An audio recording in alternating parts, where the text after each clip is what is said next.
नमस्कार. आज आपण डायरेक्ट स्पीच आणि इनडायरेक्ट स्पीच या संकल्पना पाहणार आहोत. डायरेक्ट स्पीच म्हणजे जेव्हा एखादा व्यक्ती प्रत्यक्षपणे दुसऱ्या माणसाबरोबर बोलत असतो, त्याला आपण डायरेक्ट स्पीच असे म्हणतो.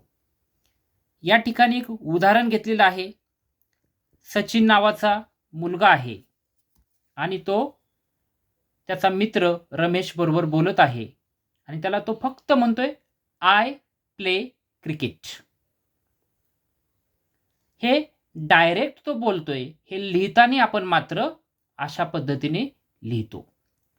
Sachin said to Ramesh I play cricket. या ठिकाणी सचिन जो बोलतोय तो रिपोर्टर आहे. जे क्रियापद आलेलं आहे सेड टू ते रिपोर्टेड वर्ब आहे.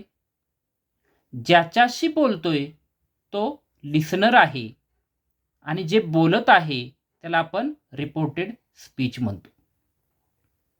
आता याच वाक्याचं इनडायरेक्ट स्पीचमध्ये बनवताना रिपोर्टर आणि लिसनर याच्यामध्ये काहीही बदल होत नाही.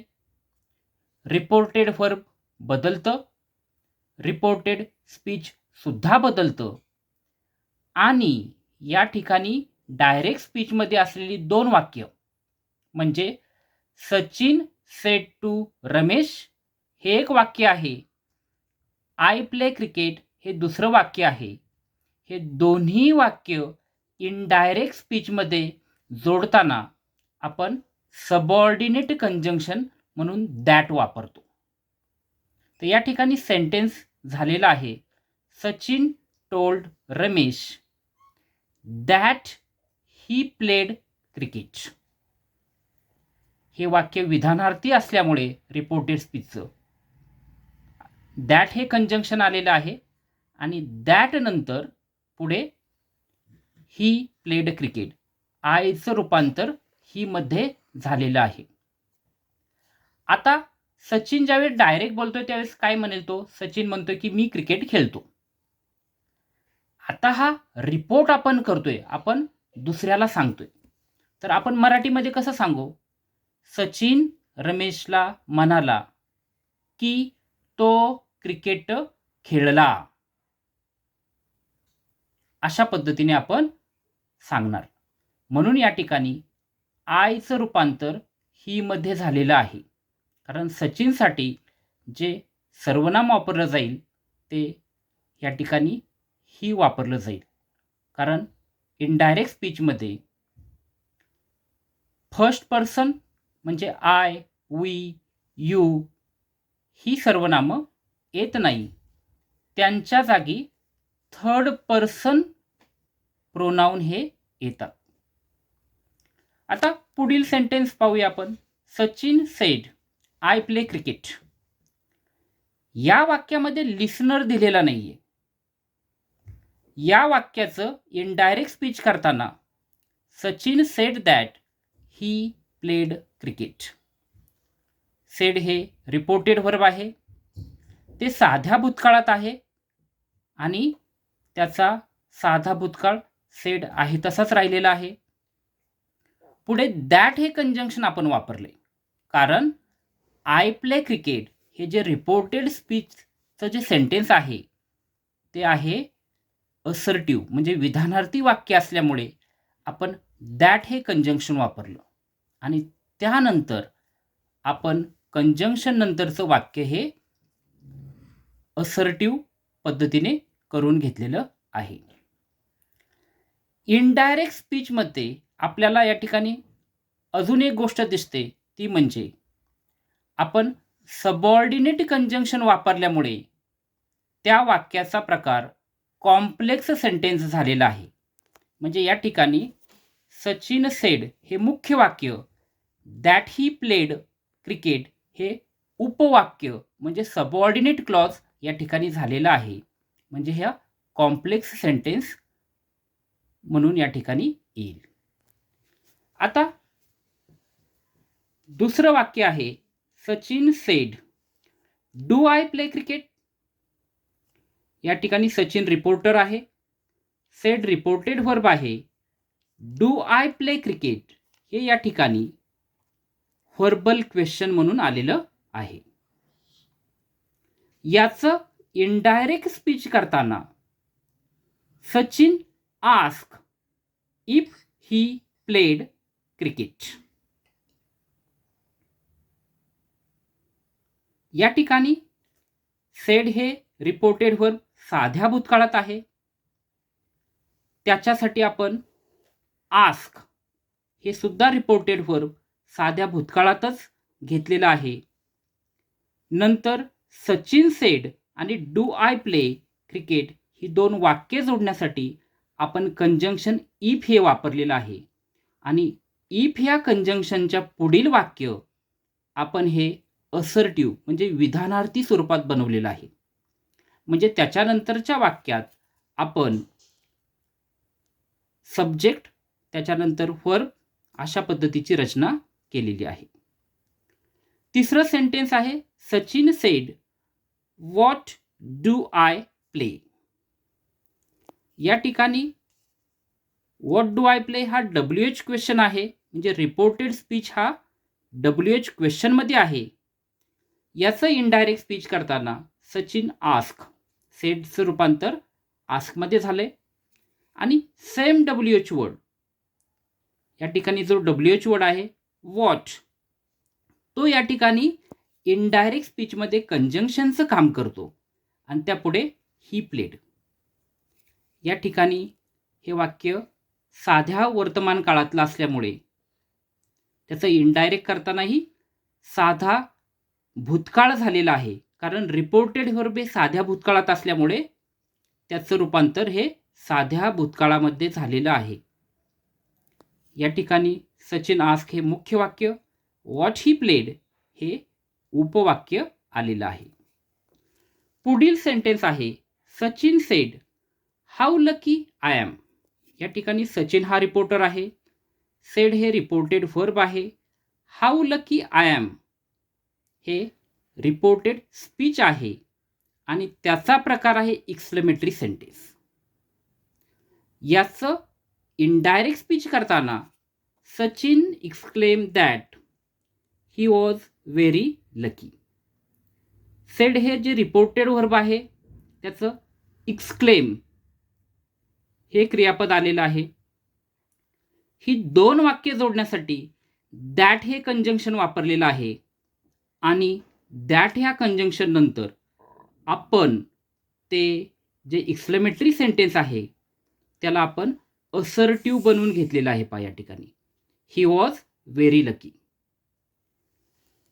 पुढील सेंटेन्स आहे सचिन सेड प्ले क्रिकेट. या ठिकाणी प्ले क्रिकेट हे इम्परेटिव्ह सेंटेन्स आहे. त्याचं इनडायरेक्ट स्पीच करताना आपण सचिन सजेस्टेड सेडचं रूपांतर सजेस्टेडमध्ये, त्यानंतर टू हे कंजंक्शन म्हणून वापरलेलं आहे. पुढील वाक्य प्ले क्रिकेट त्याच्या पुढे लिहिलेलं आहे. या ठिकाणी टू ह्या कंजंक्शनमुळे या वाक्याचा प्रकार हा फक्त सिंपल सेंटेन्स म्हणजे साधे वाक्य हे झालेले आहे. बाकीचे आपण ही जी वाक्यवरची पाहिली ही सबऑर्डिनेटिंग कंजंक्शननी जोडलेली होती म्हणून ती कॉम्प्लेक्स सेंटेन्स होती. हे वाक्य त्याला अपवाद आहे. हे आहे साधं वाक्य. या ठिकाणी टू ह्या कंजंक्शनमुळे तयार झाले. पुढं Sachin said let us play cricket. या सेंटेन्समध्ये लेट अस प्ले क्रिकेट हे पण इम्परेटिव्ह सेंटेन्स आहे. पण लेटसची रचना असल्यामुळे त्या ठिकाणी आपण दॅट हे कंजंक्शन वापरलं. याचं इनडायरेक्ट स्पीच करताना Sachin suggested that they should play cricket अशा पद्धतीची रचना या ठिकाणी आलेली आहे. या ठिकाणी आपण काय शिकलो तर रिपोर्टर आणि लिसनर हा इनडायरेक्ट स्पीचमध्ये बदलत नाही. तर बदल कशामध्ये होतो? रिपोर्टेड वर्बमध्ये बदल होतो आणि रिपोर्टेड स्पीचमध्ये सुद्धा बदल होतो. आणि इनडायरेक्ट स्पीचमध्ये ही दोन वाक्य जोडण्यासाठी आपल्याला कंजंक्शनचा वापर करावा लागतो. त्यासाठी आपण सबऑर्डिनेटिंग कंजंक्शन्स वापरतो. या वाक्यामधून आपण काय शिकलो ते आपण थोडक्यात पाहूया. आपण यातून शिकलो आहोत, रिपोर्टेड व्हर्ब हे जर साध्या भूतकाळामध्ये जर असेल तर रिपोर्टेड व्हर्बचं इनडायरेक्ट स्पीचमध्ये रूपांतर करताना रिपोर्टेड स्पीच विधानार्थी वाक्य असेल तर सेडचं सेडच राहतं, सेड टूचं टोल्ड होतं. व्हर्बल क्वेश्चनचा इनडायरेक्ट स्पीच करताना आपण रिपोर्टेड व्हर्ब हे आस्क वापरतो. WH क्वेश्चनचा इनडायरेक्ट स्पीच करताना आपण आस्क वापरतो. उद्गारवाचक वाक्याचं इनडायरेक्ट स्पीचमध्ये रूपांतरण करताना आपण रिपोर्टेड व्हर्ब एक्सक्लेम वापरतो. इम्परेटिव्ह सेंटेन्स म्हणजे आज्ञार्थी वाक्याचं इनडायरेक्ट स्पीचमध्ये करताना सजेस्टेड, रिक्वेस्टेड किंवा ऑर्डर जशा पद्धतीचा भाव असेल यापैकी एक कोणतं तरी आपण रिपोर्टेड व्हर्ब वापरतो. कंजंक्शनमध्ये असर्टिव्ह सेंटेन्स असेल तर दॅट हे कंजंक्शन वापरतो. व्हर्बल क्वेश्चनच्या जागी इफ हे कंजंक्शन वापरतो. WH क्वेश्चन्समध्ये आहे तोच WH वर्ड आपण कंजंक्शन म्हणजे जोड शब्द म्हणून वापरतो. एक्सक्लेमेटरी सेंटेन्समध्ये दॅट वापरतो आणि इम्परेटिव्ह सेंटेन्समध्ये टू वापरतो. हा आहे रिपोर्टेड व्हर्बमधील बदल आणि वापरली जाणारी कंजंक्शन.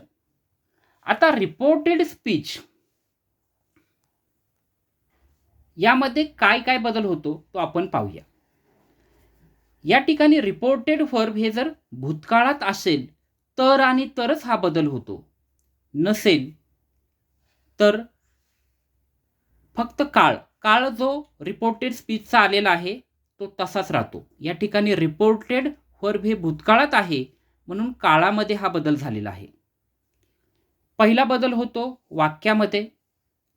रिपोर्टेड स्पीच यामध्ये त्याचं जर कोणतंही वाक्य असू द्या, म्हणजे assertive sentence, verbal question, imperative sentence, WH word, verbal question, exclamatory यापैकी कोणत्याही प्रकारचं वाक्य असेल तरी रिपोर्टेड स्पीचमध्ये इनडायरेक्ट मध्ये त्याचं रूपांतर करताना आपण कंजंक्शनच्या नंतर नेहमी असर्टिव्ह सेंटेन्सच बनवतो.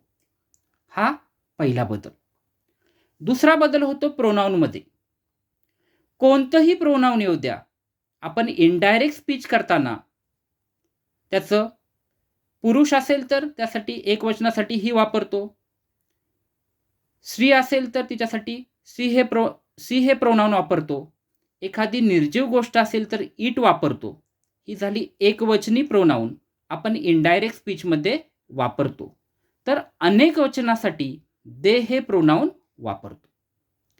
आता काळातील बदल. डायरेक्ट स्पीचमध्ये रिपोर्टेड स्पीचचा जर काळ साधा वर्तमान काळ असेल तर त्याचं साध्या भूतकाळामध्ये रूपांतर होतं. हे का बरं रूपांतर होतं? कारण रिपोर्टेड व्हर्ब हे साध्या भूतकाळात असल्यामुळे हा बदल आपल्याला इनडायरेक्ट स्पीचमध्ये करावा लागतो. दुसरी कंडिशन, रिपोर्टेड स्पीच हे जर अपूर्ण वर्तमान काळात असेल तर त्याचं इनडायरेक्ट करताना अपूर्ण भूतकाळ होतो. रिपोर्टेड स्पीच हे साधा भूतकाळ किंवा पूर्ण वर्तमान काळात असेल तर त्याचं इनडायरेक्ट स्पीचमध्ये बनवताना आपण पूर्ण भूतकाळामध्ये आपल्याला रूपांतर करावं लागतं. रिपोर्टेड स्पीचचा काळ जर पूर्ण अपूर्ण वर्तमान काळ असेल तर त्याचं इनडायरेक्ट स्पीचमध्ये आपल्याला पूर्ण अपूर्ण भूतकाळामध्ये रूपांतर करावं लागतं. अशा पद्धतीने डायरेक्ट स्पीचचं इनडायरेक्ट स्पीचमध्ये रूपांतर करताना रिपोर्टेड व्हर्ब परत कंजंक्शन्स वापरलं जातं आणि त्यानंतर रिपोर्टेड स्पीचमधील वाक्यामध्ये बदल होतो, प्रोनाउन्स म्हणजे सर्वनामामध्ये बदल होतो आणि टेन्स म्हणजे काळही बदलतं. Thank you so much.